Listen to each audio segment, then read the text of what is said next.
What is up YouTube, Kevin Wolford123. Today's video is another modding one. Now this isn't a guide, as always, not an in-depth thing that you can watch and follow along. It's just the stuff that I've done to a Game Gear, like I did the Game Boy DMG there.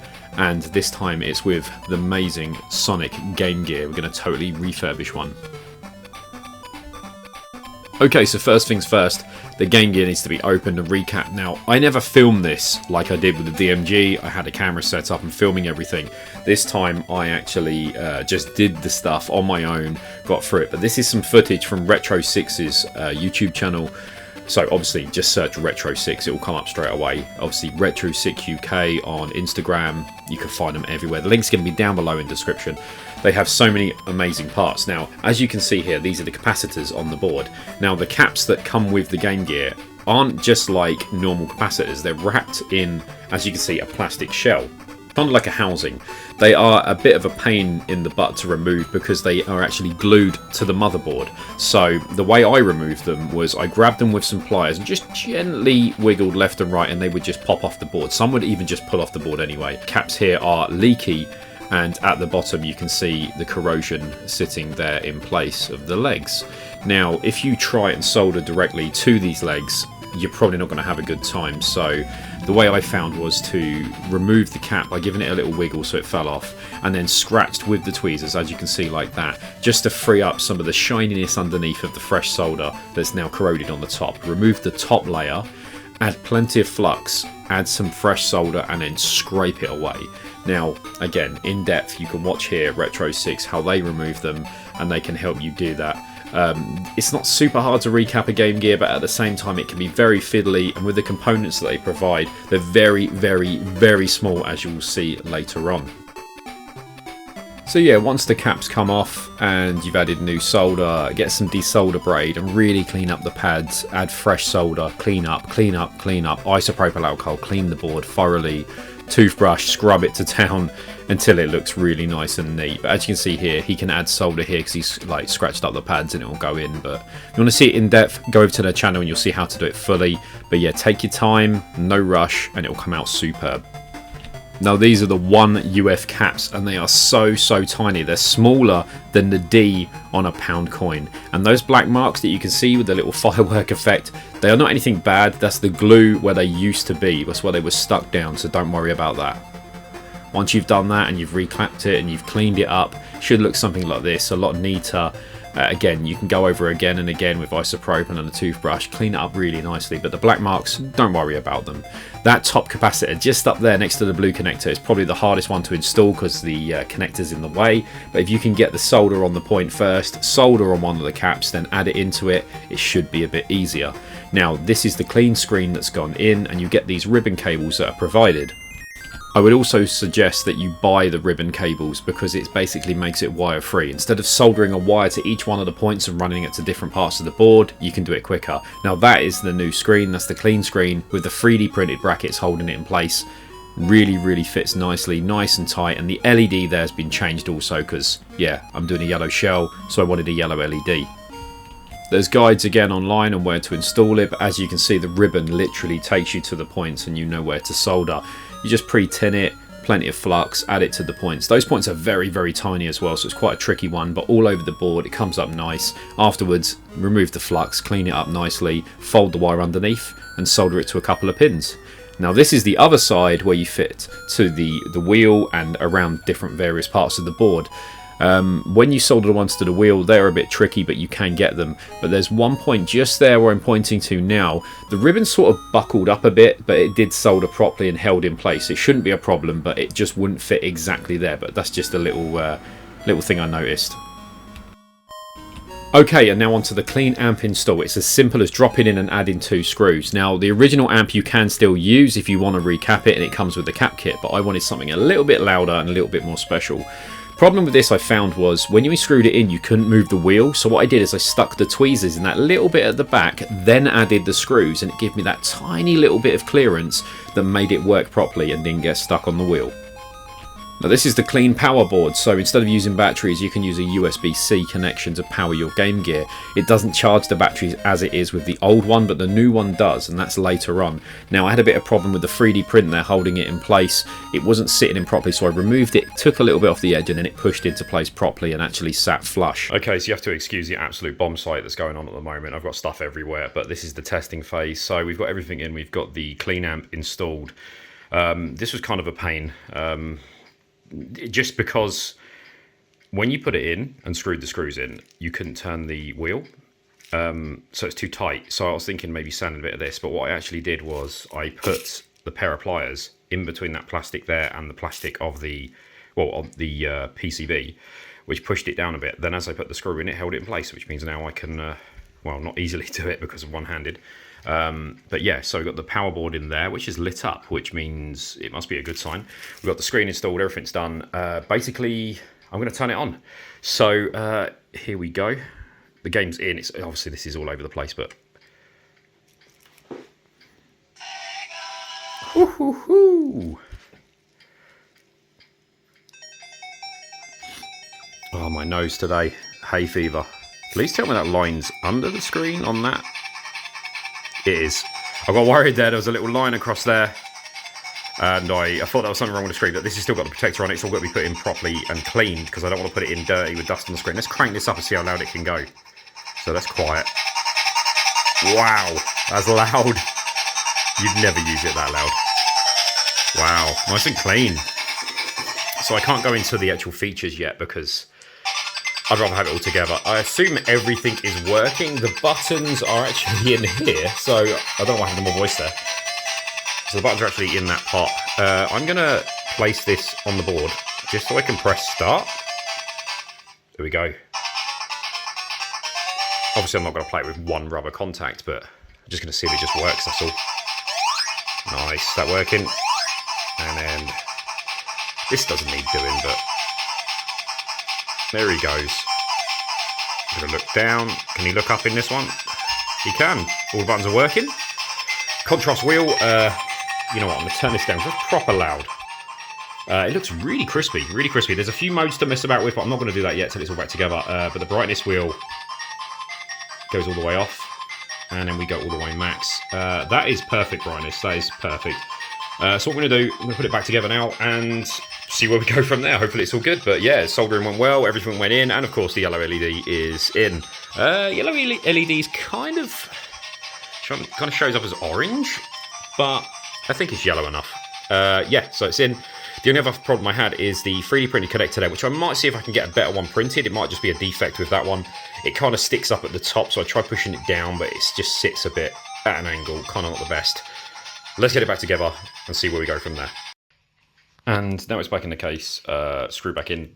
And as anyone knows who installs anything like this, the most annoying part of all this process is installing the screen in there without dust getting in it. It is absolute tedious. There's a speck of dust there, like, please blow off. Please come off from my finger, please, please. Ready? You see that speck of dust? Can you see it there? It came off my finger, thank God. It is, I don't want to swear, I hate it. I absolutely hate putting that in and trying not to get dust on it. Like, it's so annoying. I can't stand it. Okay, so it's late at night, but it is all together now. The case is all back. I had to obviously get the dust from under the lens. That is a pain in the ass. But the biggest problem I had as well was when I was putting the screws in the back, is the screwdriver I've got is very thin and very weak. At the same time as you can't get enough pressure behind it to drive the screws in, so I had to find a specific screwdriver for it. The screw that goes behind the cartridge, do not put that in. That's a warning. Do not put that in. Like, if you put it in, it will break the ribbon, it will kill it. You only need that one there, one in the battery compartment, one there, battery compartment, one there, and you're done. Let's fire it up.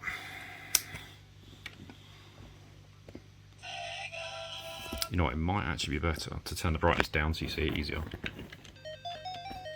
Let me just get it on the screen.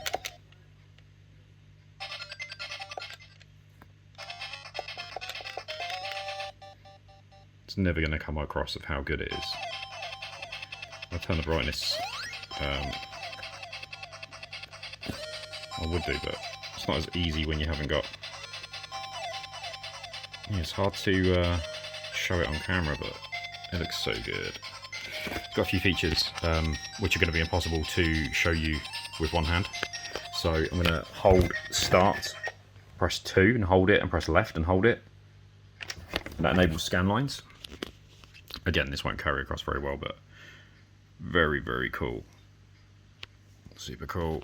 And then, you know, this is loud. I mean, that's like the Game Gear anyway, that volume, and then it goes even louder than that. It's so loud. So loud. The only minor gripe I've got is the LED that I fitted. It's so bright. It's so bright there, it's okay, but Jesus, it's like looking into the sun. I really don't want to open this again, but I fear I have to, because if you're playing, I mean, if you're playing looking at that screen that LED's at you, wow, that is super bright, and I think that may be a bit too much. I mean, it's crazy bright. Like at that angle, it's okay. May have to get like some sort of diffuser, or like in where the, basically where the tube, well, there's like a hole where the LED sits. Maybe pop something in there.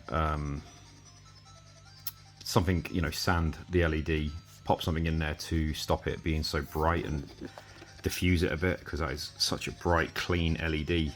If it was diffused, that would help, but yeah, it's very, very bright.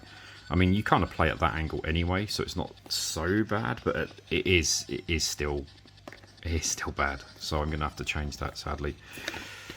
But tonight, I need to sit down and have a rest, because I've got work in the morning. So for now, that's it.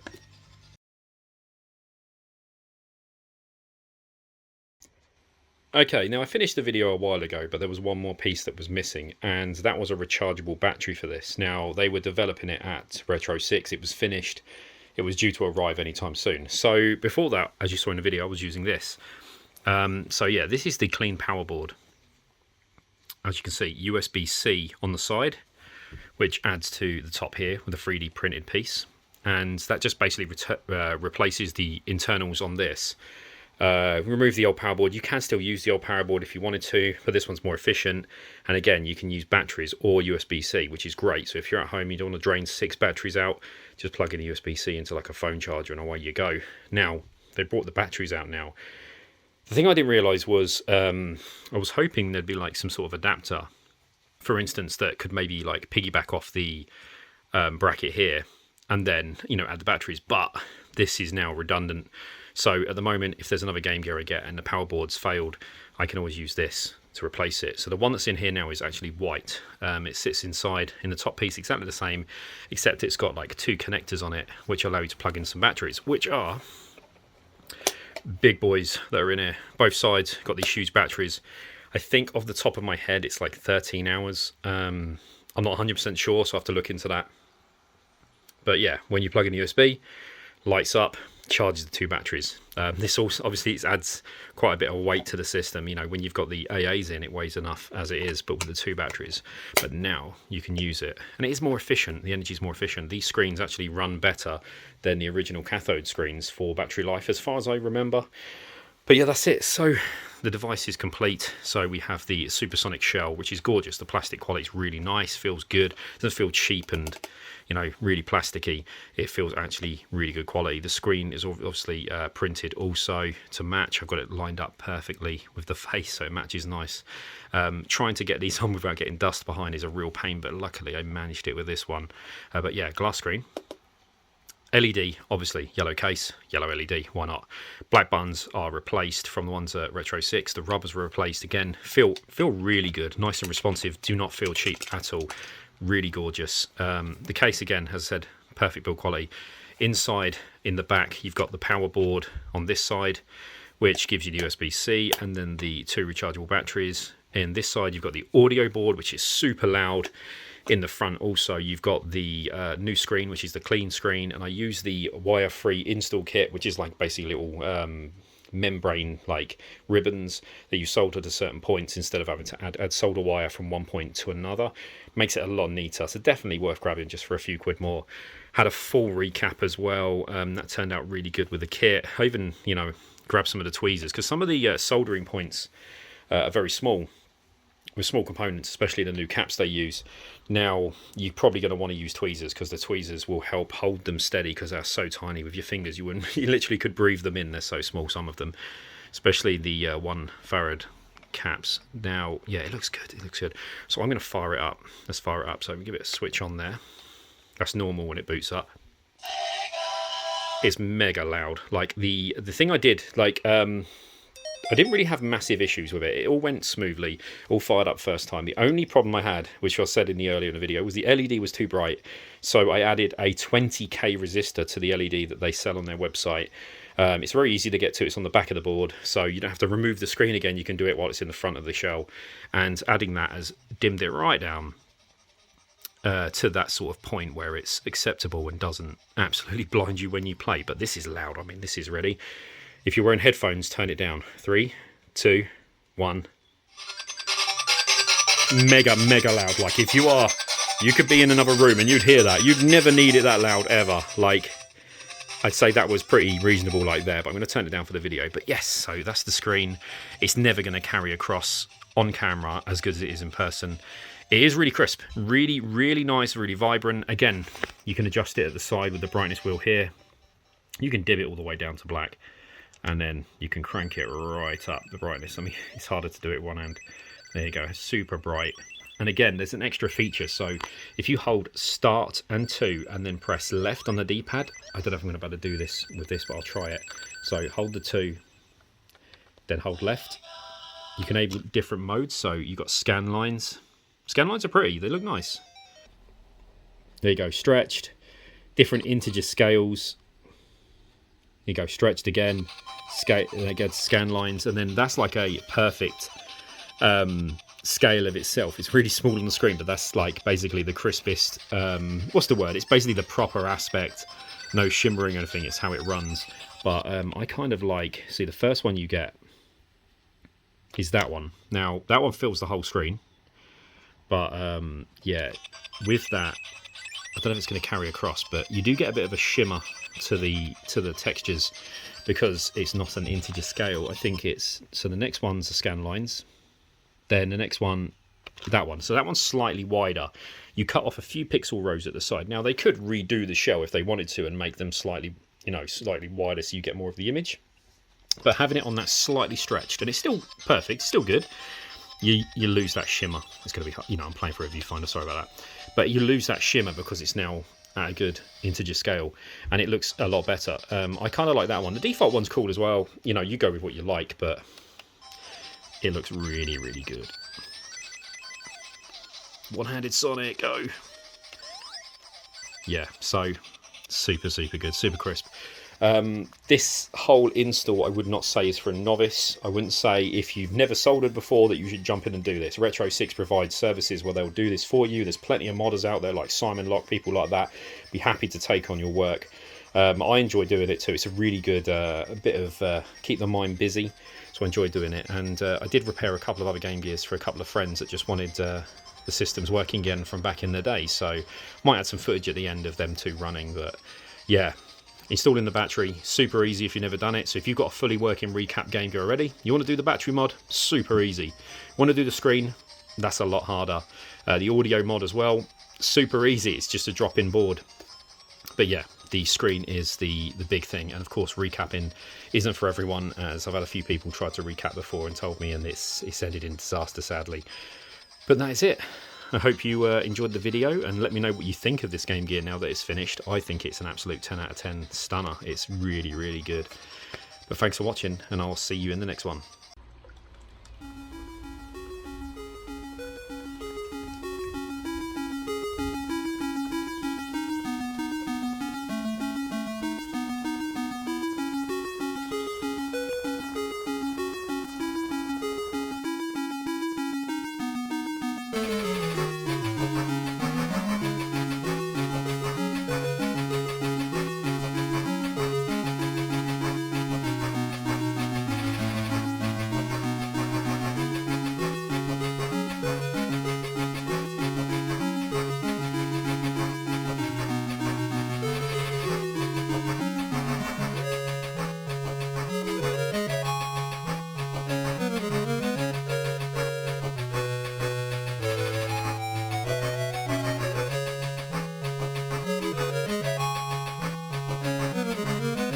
And here's a few cool YouTubers to check out and subscribe to. Gernaldinho Plays, my good friend. Subscribe, ring the bell and all that. We've also got Nath Retro, fixed his Game Gear. Both these guys' Game Gears are working now.